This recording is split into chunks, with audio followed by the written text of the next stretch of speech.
오늘이 5월 5일입니다. 그죠? 5월 5일은 어린이날인데 이렇게 비가 오면 이제 부모님들은 휴가를 얻은 겁니다. 네, 작년에도 비가 왔어요. 찾아보니까 작년에는 올해보다 비가 더 많이 왔더라고요. 집중호우. 그러니까 2년 연속 아이들은 절망하고 있고 우리 부모들은 감사와 찬송이 입에서 나오죠. 휴가입니다, 휴가.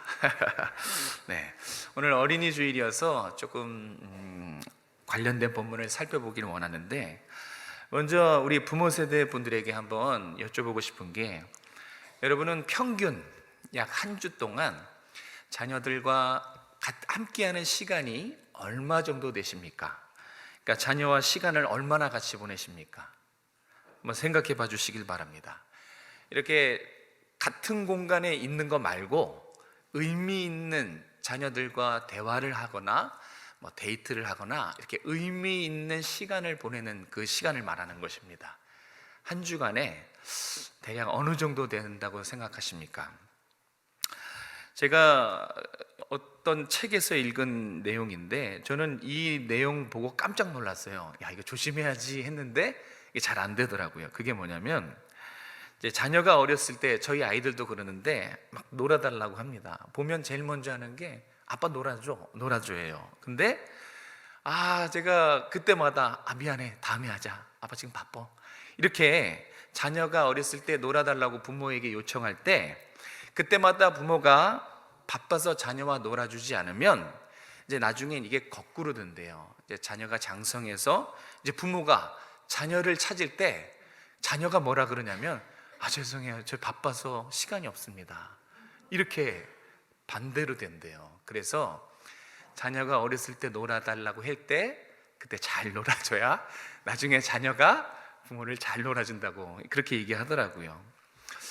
아닌 게 아니라 너무 바쁘죠. 우리 부모들도 바쁘고 초등학교인 아이들도 얼마나 바쁜지 몰라요. 대학생들도 바쁘고, 어쨌든 가족 전 구성이 다 바쁘다 보니까 또 미숙하고 잘 몰라서 이 자녀의 양육권, 자녀의 교육권, 자녀의 지도권을 지금 우리 부모들이 뭐에 다 뺏기고 있냐면, 잘 보면 핸드폰하고 태블릿 PC에 이 부모들이 다 그 시간을 다 빼앗기고 있어요.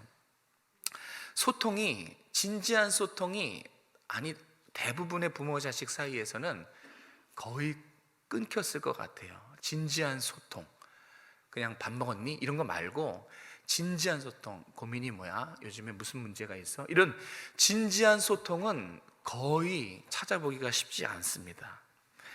전국에 있는 아이들 거의 대부분이 그냥 핸드폰과 태블릿 PC에 목을 메고 있는 한국의 현실입니다. 자녀가 부모와 사랑을 나눠야 할 정말 귀한 시간들을 그냥 기계에게 상당 부분 빼앗기고 있는 것입니다. 우리 여러분들 어떠십니까? 여러분들은 자녀들과 소통이 좀 원활하십니까? 진지한 소통. 지금 저희 가정도 그렇고 대부분의 가정들이 이 소통이 단절되는 위기입니다. 여러분, 소통이 단절되는 것은 그냥 말이 쉽지 정말 위기입니다. 자녀가 무슨 생각을 하고 있는지, 부모가 무슨 마음을 가지고 있는지 전혀 알질 못해요. 근데 가족이에요. 근데 부모와 자녀입니다. 그냥 같은 공간에만 함께 공유하고 있는 그런 가족의 위기적인 모습들이 많고요. 또 핸드폰과 태블릿 PC뿐만이 아니에요. 지금 그리스도의 가정에 이 세속화의 물결이 깊숙이 들어왔어요. 그러다 보니까 정말 지금 자녀를 키우는 문제가 여간 어려워요. 그죠? 쉽지가 않습니다. 정말 위기 중에 위기예요. 자, 이런 시기를 살아가는 우리 부모 세대들, 우리 부모들이 자녀를 어떻게 양육해야 되는지 오늘 살펴보고, 우리 부모들이 반드시 갖춰야 될 신앙이 있다면, 이 시대 자녀들에게 전수해 줘야 될, 반드시 갖춰야 될 신앙이 있다면 그게 무엇인지 오늘 한번 본문 말씀을 통해서 살펴보도록 하겠습니다. 우리 2절에서 4절 말씀을 다시 한번 읽도록 하겠습니다. 시작. 그 여자가 임신하여 아들을 낳으리니 그가 잘생긴 것을 보고 석 달 동안 그를 숨겼으나 더 숨길 수 없게 되매 그를 위하여 갈대 상자를 가져다가 역청과 나무진을 칠하고 아기를 거기 담아 나일 강가 갈대 사이에 두고 그의 누이가 어떻게 되는지를 알려고 멀리 섰더니. 아멘. 오늘 우리에게 주시는 이 말씀을 통해서 우리에게 주시는 하나님 메시지 첫 번째는 이것입니다. 부모는 때가 되면 자녀를 하나님 손에 맡겨드려야 된다는 것입니다. 오늘 본문의 표현으로 빌어서 얘기하자면 부모는 하나님을 신뢰함으로 때가 되면 갈대 상자를 띄워야 된다는 거예요. 신앙의 독립을 진행해야 된다는 얘기입니다. 부모가 해야 할 가장 위대한 일, 그것은 하나님의 뜻대로 자녀를 낳고 하나님의 뜻대로 자녀를 기르고 때가 되면 하나님 손에 자녀를 맡겨드리는 거.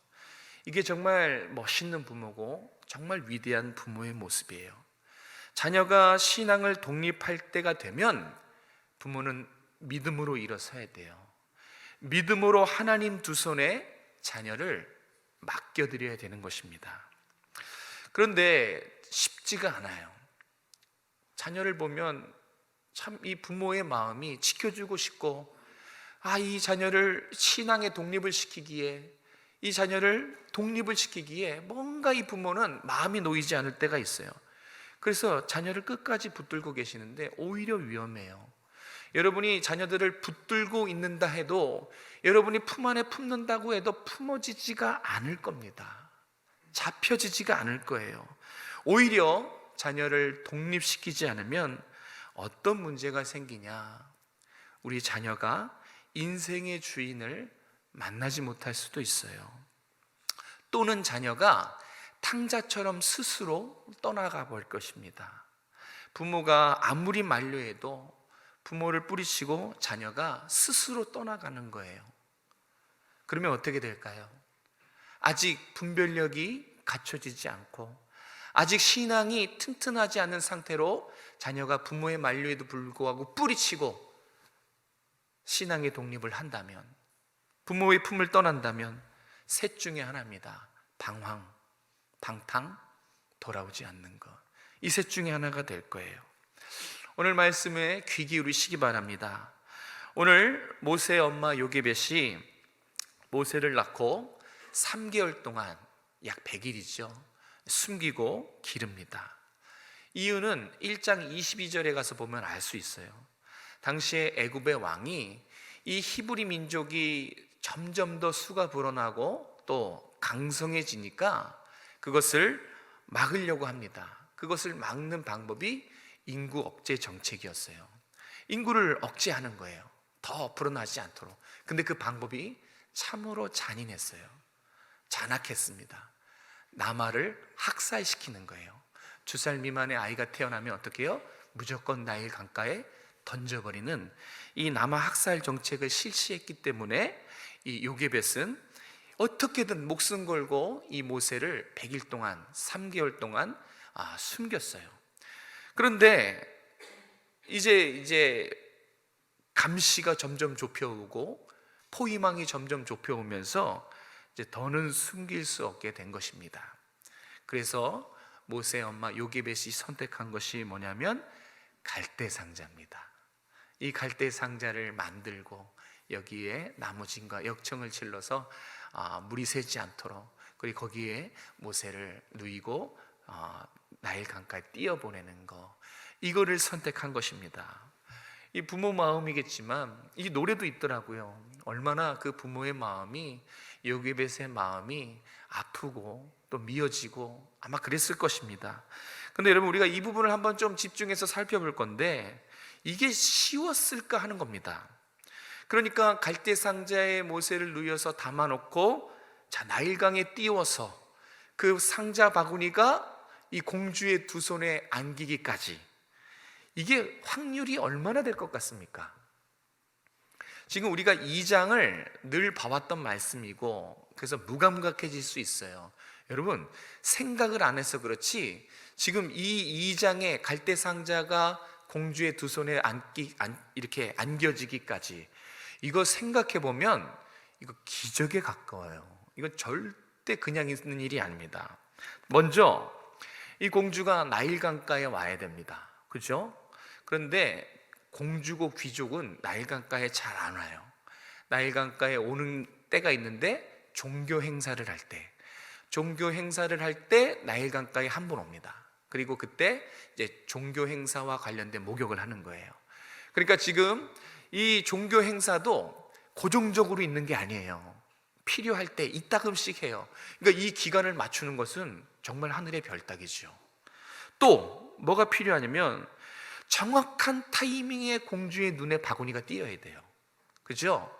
목욕하기 전에 또 목욕 다 한 후에 바구니가 떠내려가면 아무 소용이 없어요. 공주의 눈에 정확하게 이 바구니가 눈에 들어와야 돼요. 그러니까 날도 맞아야 되고 시간 타이밍이 정확하게 맞아 들어가야 돼요. 언제 할 줄 모르는데, 또 언제 목욕할 줄 모르는데, 또 종교의 행사가 점점 길어지면 그거 어떻게 맞춥니까? 이 두 가지만 하더라도 지금 이 2장의 사건은 거의 기적입니다. 불가능한 것입니다. 그런데 또 있어요.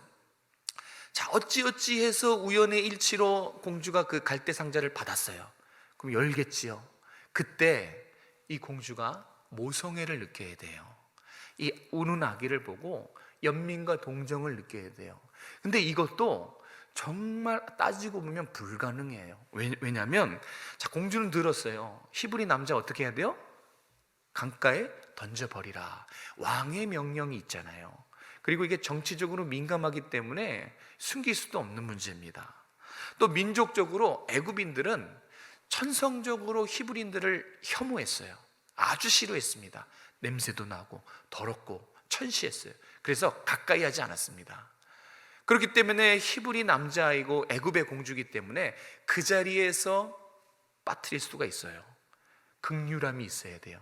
만약에 이때 상자를 열었을 때 공주가 모성애를 느끼지 않고 긍휼함이 없었으면 다 허사입니다. 끝나는 거예요. 끝으로 한 가지가 더 있어요. 자, 모세 7절에 보면 모세의 누이가 미리암인데 공주 앞에 나옵니다. 이거 불가능한 거예요. 노예가 감히 공주를 아무 과정 없이 아련할 수가 없어요. 상상도 못할 일이에요. 저 5가지를 살펴보면 지금 이 2장에 일어난 사건은 불가능한 일이에요. 기적에 가까운 일입니다. 그럼 이 모든 불가능이 어떻게 가능했다고 여러분 생각하십니까? 우연의 일치로, 그죠? 진화론 학자들이 생각하는 것처럼 우연의 어쩌다가 정말 희박한 가능성 그거 하나가 딱 맞아떨어져서 이렇게 성공했을까요? 아닙니다. 절대 그렇지 않아요. 그리고 이것은 사람의 힘으로는 절대 불가능합니다. 어떻게 그 날과 시를 맞출 수가 있어요? 못 맞춥니다. 부모가 자식을 사랑할 수 있지만 이거 부모가 할 수도 있는 일이 아니에요. 요게벳이 할 수 있는 것은 열심히 기도하고 모세가 안전하게 공주의 두 손에 들어가도록, 공주가 긍휼한 마음을 갖도록 할 수 있는 것뿐이지 지켜줄 수는 없어요. 할 수 없는 일입니다. 절대 사람은 할 수 없는 일, 부모도 결코 못하는 일이에요. 그러니까 우리가 2장을 많이 들어서 쉽게 생각할 수 있는데 사실 인간은 할 수 없다라는 것을 가르쳐 주는 것입니다. 할 수 없는 일이 그날 일어난 것입니다. 자, 사람으로서 할 수 없으면 그러면 이게 어떻게 가능해진 것일까요? 바로 하나님께 온전히 맡겼기 때문에 가능한 것입니다. 이게 요게벳 부모의 신앙이었어요. 사람이 할 수 없고 도저히 불가능한 한 개의 일을 온전히 가능케 하시는 하나님께 맡겨드렸어요. 그 본문이 오늘 본문에 희미하게 남아 있어요. 어떻게 모세를 온전히 하나님을 신뢰함으로 맡겨드렸을까? 사실 그 내용이 숨어 있어서 찾기가 힘든데 그러나 힌트가 있습니다. 2절입니다. 제가 2절 읽겠습니다. 그 여자가 임신하여 아들을 낳으니 그가 잘생긴 것을 보고 3달 동안 그를 숨겼으나, 여기 힌트가 있어요. 힌트가 뭘까요? 일부에 들으신 분들은 아시겠죠? 이 잘생겼다라는 것입니다. 요게벳은 모세가 잘생긴 것을 본 거예요. 그런데 이 잘생긴 것의 의미가 우리가 알고 있는 그런 의미가 아니에요. 왜냐하면 신생아들은 태어나면 다 비슷해요. 그죠? 누가 나의 아기인지 분별하지 못하는 경우도 많아요.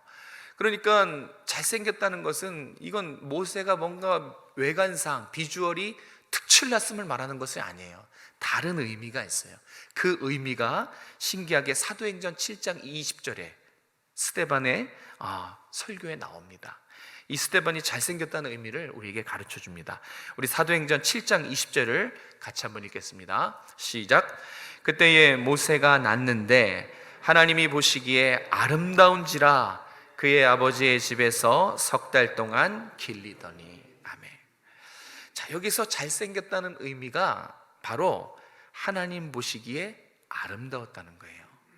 그냥 눈에 보이기에 외모가 특출났다는 것을 말하는 게 아니라 지금 요게벳은 모세를 하나님의 시선으로 보는 거예요.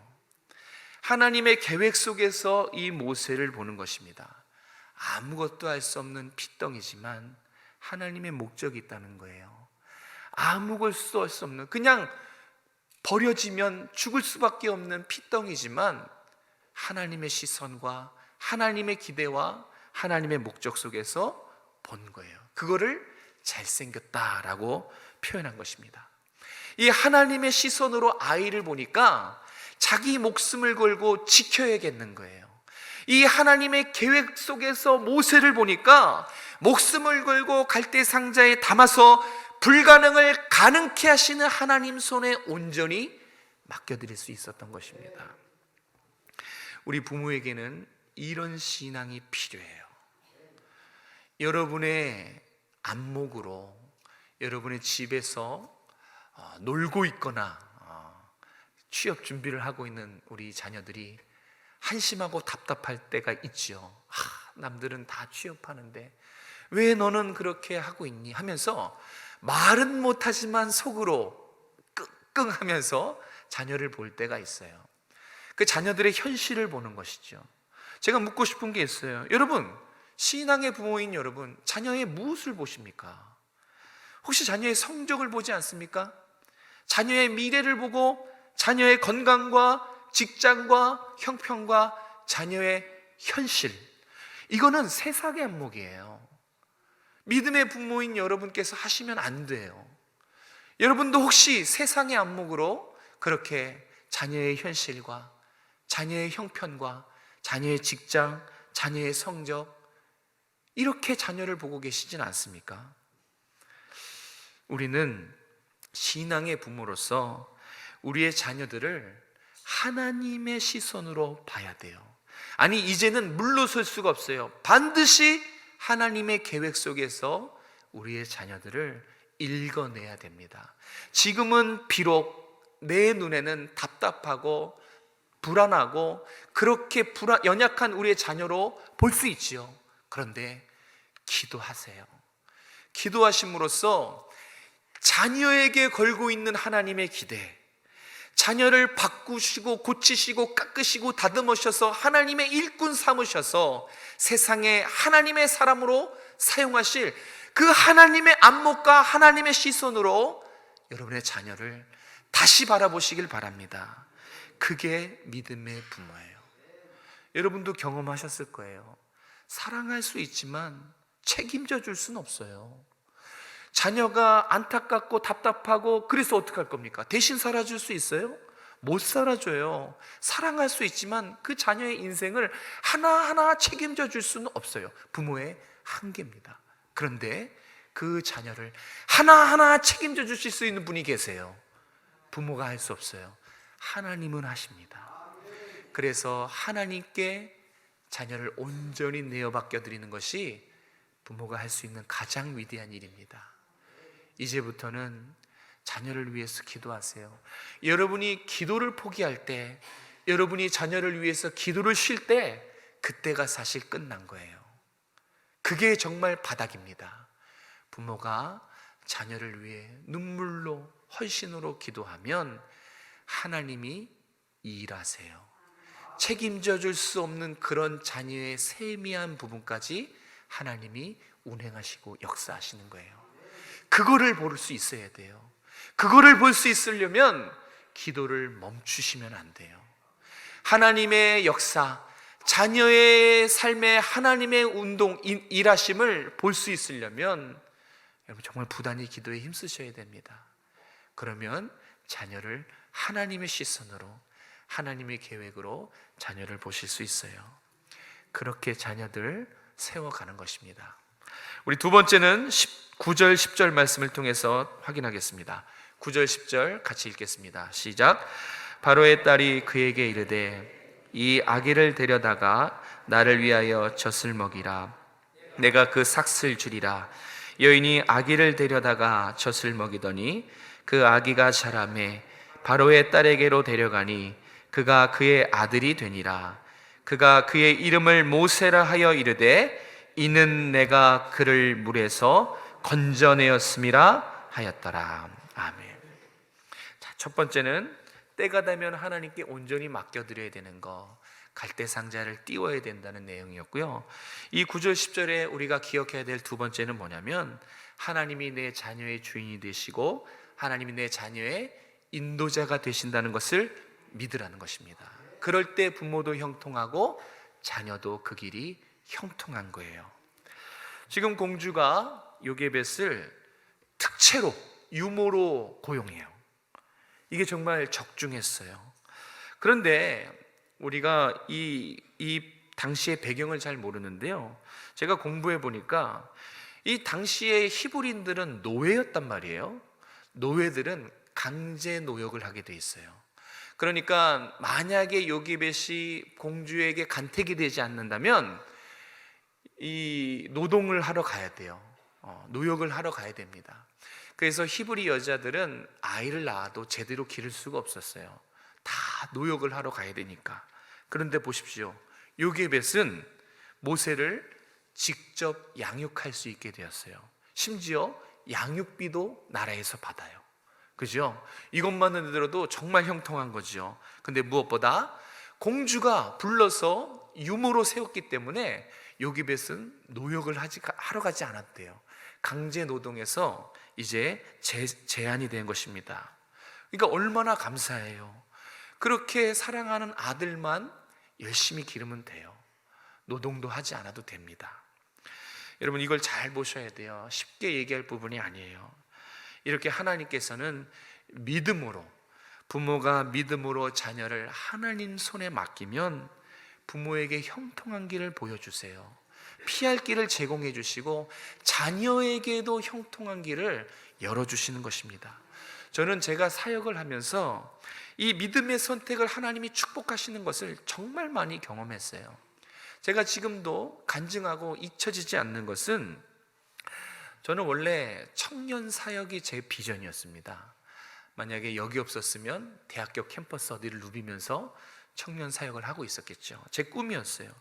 청년들과 동고동락하면서 밀착해서 으쌰으쌰해서 청년들을 그리스도의 제자로 세우는 것, 그 꿈에 부풀어 있었습니다.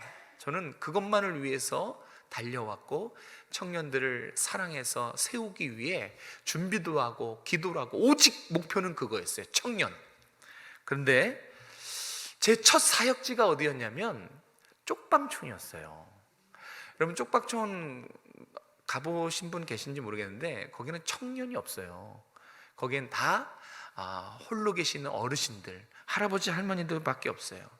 청년은 제가 그때 섬기는 교회 목사님 조카 한 명, 딱 한 명 있었어요. 그러니까 청년이 없었어요. 그래서 제가 3년 동안 원망 많이 했습니다. 제가 늘 기도하면 뭐냐면, 하나님 도대체 저에게 왜 이러십니까? 이게 뭡니까? 청년 사역으로 저를 세우시고 청년 사역의 비전을 줬으면 청년이 맞는 곳으로 저를 보내셔야지, 왜 청년이 하나도 없는, 달랑 한 명 있는 이곳으로 저를 보내셨습니까? 이게 제 3년간 제 기도 제목이었어요. 기도가 아니고 거의 항변 수준에 가깝죠. 그런데 제가 나중에 시간이 지나서 깨달았어요. 하나님의 섭리를. 놀라운 건 뭐냐면 쪽방촌에는 청년이 없어요. 다 할아버지 할머니들밖에 없어요. 그런데 쪽방촌엔 청년들이 필요한 인생의 보화들이 거기 다 있습니다. 거기에 정말 청년들에게 필요한 인생의 노하우들이 거기 다 있어요. 제가 그래서 알았어요. 나는 인생의 한 부분을 보지만 하나님은 내 인생의 전체를 보고 계시는구나. 그 시간이 지나서 알았어요. 제가 쪽방촌에서 뭘 배웠냐면 경청하는 법을 배웠어요. 언제 한번 설교했죠.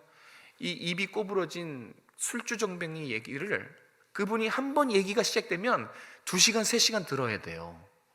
계속 했던 말 또 하고 했던 말 또 하고 정말 귀가 얼얼해요. 귀에서 피 난다는 얘기 있잖아요. 정말 그 정도예요. 그리고 중간에 꼭 잘 듣고 있는지 질문을 합니다. 근데 그때 질문을 잘 대답해야 돼요. 그러니까 신경을 써서 1시간부터 시작부터 마지막까지 귀를 기울여야 돼요. 그렇게 경청을 배웠어요. 때로는 새벽 1시에 나가서 4시에 들어올 때도 있었어요. 계속 들어줘야 돼요. 아무리 피곤하고 졸려도 그 질문 하나 할 때 정확하게 대답해 줘야 돼요. 경청도 배우고 태도도 배웠어요. 잘못했을 때 어떻게 되는지. 그리고 그분들은 기본적으로 산전수전 공중전 다 노하우를 거친 인생의 대선배들이에요. 그래서 파고달공원 가보면 거기 장기 두시면서 인생 논하는 분이죠. 저희 교회 성도들 많았어요. 철학자들이 진짜 많죠. 거기서 인생 한 자락을 배웠습니다. 그리고 겸손도 배웠어요. 어이 전도사 물 가져와. 예예. 어이 전도사 주보. 예예. 낮아짐도 배우고 사람 사랑하는 법을 저는 거기서 배웠어요. 그리고 나중에 일반 사역제에 갔을 때 자꾸 청년들이 저를 찾아오더라고요. 알고 봤더니 청년들이 필요한 것을 제가 이 쪽방촌에서 다 배우고 나왔어요. 청년의 시기에는 인생이 가장 궁금해해요. 순서가 그래요. 잘못된 게 아니에요. 그래서 10명의 청년들이 저한테 질문을 물어오면 9명은 인생이 궁금한 거예요. 1명만 신앙의 질문이지 9명은 그만큼 인생에 관심이 많은 시기거든요. 근데 제가 그것을 거기서 다 배웠어요. 근데 저는 몰랐어요. 하나님 3년 동안 너무 죄송하더라고요. 이게 뭐예요? 왜 청년 사역자를 청년 없는 곳에. 그런데 하나님이 제 인생의 전체를 보고 그 순간 거기를 보내셨다고요. 그래서 제가 깨달은 게 있어요. 망치로 탁 얻어맞은 게 뭐냐면 나의 인생의 순간과 그 상황은 이해 안 될 수가 있어요. 하나님조차 제가 이해 안 됐어요. 하나님조차 이해가 안 되지만 그래도 하나님이 옳다. 그래도 하나님이 맞다. 제가 이걸 깨달았어요. 생각해 보니까 나는 나 자신을 잘 몰라요. 그리고 내 앞날은 더더욱 몰라요. 그런데 하나님은 나보다 나를 더 잘 아시고 내 앞날을 잘 아시고, 그래서 하나님께 맡겨야 되는구나. 하나님께서 우리를 단련하십니다. 정금과 같이 사용하시기 위해서 단련하시고 우리의 자녀들도 그렇게 하시기 위해서 지금 준비하고 계시는 거예요. 그래서 부모들은 믿음을 가지셔야 돼요. 기도를 포기하시면 안 돼요. 끝까지 포기하지 않고 기도함으로써 하나님의 계획, 우리 자녀들 향한 하나님의 계획과 그 하나님의 뜻을 신뢰하셔야 됩니다. 그러기 위해서 부모가 반드시 먼저 붙잡고 있어야 되는 중요한 신앙이 있어요. 단연코 하나님의 주권 신앙입니다. 따라해 보십시오. 하나님 주권 신앙. 네, 하나님 주권 신앙을 붙들고 계셔야 돼요. 나는 하나님이 나의 주인이십니다. 하나님이 내 삶의 모든 걸음걸음을 인도하시는 분이십니다. 이 주권 신앙을 붙드셔야 돼요. 그래야 내가 아닌 하나님의 능력으로 온전히 나의 삶을, 나의 자녀의 삶을 살아갈 수 있는 것입니다. 그렇게 이 주권 신앙으로 자녀를 온전히 믿음으로 하나님 앞에 맡길 수 있는 것입니다. 10절에는 바로의 딸이 모세의 이름을 지어주는 장면이 나와요. 성경은 이것을 놓치지 않았어요. 이 장면을 통해서 우리에게 놀라운 하나님의 섭리를 알려주려고 하는 것입니다. 모세의 이름의 뜻이 나오죠. 물에서 건짐받았다. 다시 말해서 모세는 나일강에 던져질 운명이었어요. 기회조차 주어지지 않고 태어나자마자 버려질 비참한 존재였습니다. 그런데 건짐받았어요. 그래서 모세의 이름의 뜻은 하나님의 은혜로 살아났다. 결국 구원받은 존재라는 뜻입니다. 이때 공주가 고백한 말이 있어요. 10절에 나오죠. 내가 그를 건져내었다. 이 말은 지금 여러분에게 하시는 말이에요. 저는 이 부분이 되게 감동이 됐어요. 마치 살아계신 하나님이 이 말씀을 묵상하는 나에게 하시는 말씀 같았어요. 내가 너를 건져내었다. 그런데 정말 잠깐만 생각해도 하나님이 정말 사랑하는 우리에게 하고 싶은 메시지도 이거예요. 내가 너를 건져내었다. 내가 너를 건져내었다. 내가 너를 건져내었다. 내가 모세를 죽음에서 건져냈다는 거예요. 내가 모세의 주인이라는 것입니다. 마찬가지로 최은영, 내가 너를 죄와 사망에서 건져내었다. 너의 주인은 나다. 여러분에게도 하시는 말씀이에요. 내가 너희를 죄와 사망에서 건져내었다. 내가 너의 주인이다. 잘 들으십시오. 하나님이 우리의 주인이시듯 하나님이 우리 자녀들의 주인이십니다. 하나님이 우리의 자녀들의 주인인 것을 잊지 마셔야 돼요. 우리 자녀들을 죄와 사망에서 건지실 수 있는 분도 하나님이시고, 이 타락한 세상의 문화에서 방황하는 자녀들을 건져내실 수 있는 분도 하나님이시고, 우리 자녀들을 이 수많은 세상의 중독 여기서 건져내실 분도 오직 하나님 한 분밖에 없다는 사실입니다. 부모 여러분, 자녀들의 상황을 보고 계시죠? 자녀들의 연약함이 눈에 들어오시죠? 그럴 때마다 오히려 세상의 눈은 감으시고 믿음의 눈을 떠서 하나님의 시선으로 자녀를 바라보시기 바랍니다. 그러면 답은 하나님밖에 없다가 나와요. 부모는 사랑할 수 있지만 책임져 줄 수는 없어요. 그런데 그래서 하나님 손에 맡겨드리기 위해서 기도하는 거예요. 하나님 손이 내 자녀의 삶에 움직이는 걸 보기 위해서, 믿음의 눈을 크게 뜨기 위해서 기도를 쉬지 않는 것입니다. 우리 자녀들 하나님이 주인 되실 수 있도록 여러분 끝까지 하나님의 시선으로 자녀를 바라보십시오. 우리 하나님은 절대 포기하지 않으십니다. 그건 여러분도 잘 아시지요. 여러분이 지금 이렇게 신앙생활하고 여기서 예배드리는 것은 끝까지 여러분의 생명을, 여러분의 영혼을 하나님이 포기하지 않으셔서 자녀 삼아주시고 예배자로 삼아주셨다는 거 여러분이 잘 아실 것입니다. 그렇게 여러분의 자녀들도 하나님은 포기하지 않으십니다. 하나님의 열심 대단합니다. 지칠 줄 모르는 그 하나님의 사랑이 우리 사랑하는 자녀들의 영혼을 깎으실 거예요. 다듬으실 거예요. 끝까지 포기하지 않고 빚으시면서 애쓰시면서 결국은 하나님 마음에 합한 사람으로 만들어 놓으실 것을 믿으시길 바랍니다. 부모가 기도만 포기하지 않으면 됩니다. 여러분은 끝까지 기도의 싸움에서 밀리지 않으면 돼요. 우리 인정합시다. 우리 부모 여러분, 나의 자녀는 내가 잘 안다, 이거 틀린 거 인정하시고, 내 자녀를 가장 잘 아시는 분은 하나님이시다, 이거를 바꾸시기 바랍니다. 요괴배처럼 하세요. 여러분의 자녀를 온전히 주님께 맡겨드리십시오. 그래야 여러분의 자녀의 주인이 바뀝니다.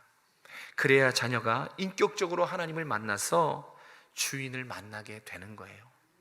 그렇게 여러분이 기도를 포기하지 않고 자녀를 위해서 기도할 때, 하나님의 계획과 시선으로 우리의 자녀를 바라볼 때, 마침내 여러분의 자녀가 하나님의 도구로 귀하게 이 세상 가운데 쓰임받을 수 있게 된다는 것입니다. 오늘부터 여러분이 힘써야 될 한 가지만 말씀드리고 마치겠습니다. 그것은 뭐냐면, 사랑하는 부모 세대 여러분, 여러분의 자녀들에게 이렇게 하십시오. 여러분의 자녀들에게 여러분의 남은 시간을 나눠주십시오. 오늘부터 여러분의 시간을 자녀들을 위해 쓰셔야 됩니다. 여러분, 사랑하는 자녀들을 위해 진지하게 기도해 보신 적이 언제입니까? 여러분, 사랑하는 자녀들을 위해서 의미 있는 대화를 나눠본 적이 언제입니까? 마지막으로 자녀와 데이트한 적은 언제입니까? 까마득하시죠? 아주 오래된 과거입니까? 이 소통의 부재예요. 부모는 자녀에게 남은 시간을 주는 사람이라고 하더라고요. 시간을 내어주는 것, 이것을 다른 말로 사랑이라고 합니다. 그 시간을 통해서, 자녀들과 함께하는 시간을 통해서 인생의 주인이 누구신지 가르쳐 주시기 바랍니다. 그리고 언제 한번 우리가 같이 고백했었던 것인데, 좀 자녀를 감동시키셨으면 좋겠어요. 자녀를 붙잡고 이렇게 말해주세요. 엄마가, 아빠가 이제 널 위해 목숨 걸고 기도할 거야. 사실 자녀 너무 듣고 싶은 말인데 부모가 못해요. 이제 나는 너의 현실을 보지 않을 거야. 하나님의 시선과 하나님의 계획으로 이제 너를 볼 거야. 이런 근사한 고백, 자녀 솔직히 듣고 싶습니다. 그리고 그렇게 말해 주세요. 그래야 여러분이 말했기 때문에 지키지 않겠습니까? 우리 자녀들, 저도 저희 부모가 살아계시고 부모에게 자녀지만, 우리 자녀들이 부모에게 진짜 원하는 것은 부모의 사랑입니다. 여러분의 사랑, 그 시간을 나눠주셔야 돼요. 그리고 여러분의 신앙이에요. 살아있는 신앙. 자녀들이 전수받고 싶은 것은, 그 영혼들이 전수받고 싶은 것은 신앙입니다. 흔들리지 않는 신앙.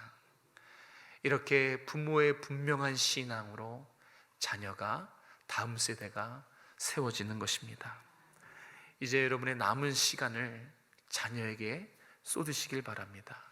대화를 요청하시고 기도하시면서 자녀들 보는 앞에서, 자녀들 보지 않은 뒤에서 그렇게 이제는 자녀들을 위해 여러분의 시간을 기도에 사용하시고, 또 자녀들과 의미 있는 대화를 나누시는 여러분 되셨으면 좋겠어요. 그랬을 때 자녀가 정상적으로 근사하게 하나님의 계획 속에서 세워질 것입니다. 기도하겠습니다. 살아서 역사하시는 자비하신 하나님, 오늘 우리 모든 성도들에게 귀한 말씀 주시니 감사합니다. 우리 부모들이 끝까지 자녀들을 위해 기도의 자리에 서겠습니다. 눈물의 기도를 포기하지 않겠습니다. 이제는 자녀들을 상황과 현실을 보는 것이 아니라 하나님의 계획 속에서 하나님의 시선으로 우리의 자녀를 볼 수 있는 믿음의 부모가 될 수 있도록 축복하여 주시옵소서. 우리 부모도 두렵습니다. 우리 부모도 정말 힘듭니다. 우리 부모들을 위로하여 주시고 하나님의 능력과 하나님의 평안이 함께하여 주시옵소서. 그래서 우리 자녀들에게 살아있는 신앙, 정말 하나님 사랑하는 이 믿음, 이것을 하나님 우리 자녀들에게 전수해 주는 우리 부모들이 다 될 수 있도록 함께하여 주시옵소서. 하나님 믿습니다. 주님 바라봅니다. 우리의 자녀들을 깎고 다듬고 만드셔서 빚으셔서 너무나 훌륭한 하나님의 제목으로 사용하실 것을 믿습니다. 하나님 우리 부모들에게 믿음 더하여 주시옵소서. 다음 세대가 믿음의 세대로 세워질 수 있도록 허락하여 주시옵소서. 거룩하신 예수님의 이름으로 감사하며 기도드렸습니다.